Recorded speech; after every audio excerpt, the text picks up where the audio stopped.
Sú slovanské štátne nemocnice v ohrození? Ich zmena na akciové spoločnosti je v hre aj po výmene v zdravotníckom ministerskom kresle.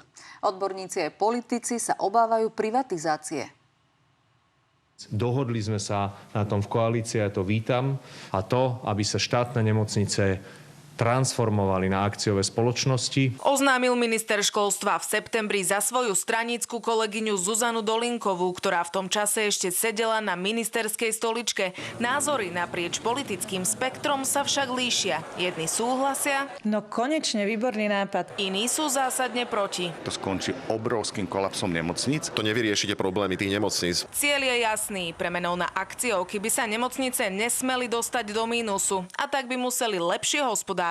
Tým pádom sa tam oveľa ťažšie plýtvá, ľahšie sa porovnáva v prípade, že príde k tomu, alebo že sa blíži strata, alebo príde k strate. To znamená, že sa nemôžete zadlžovať, lebo idete do bankrotu. No ale tak to je riešenie?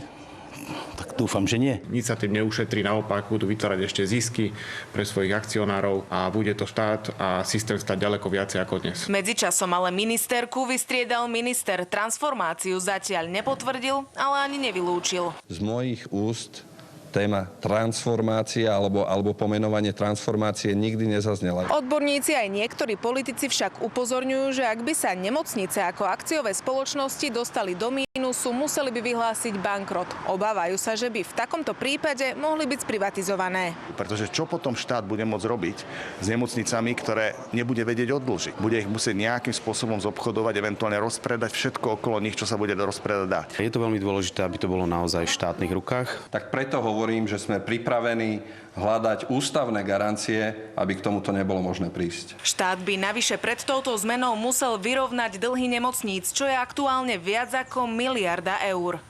Toto je ďalšia vec v kontexte napríklad napätého stavu verejných financií.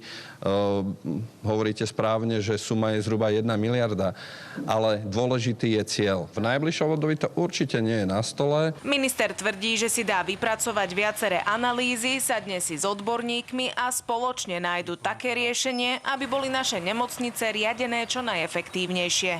Redakcia a Šantal Staruchová, televízia Markíza.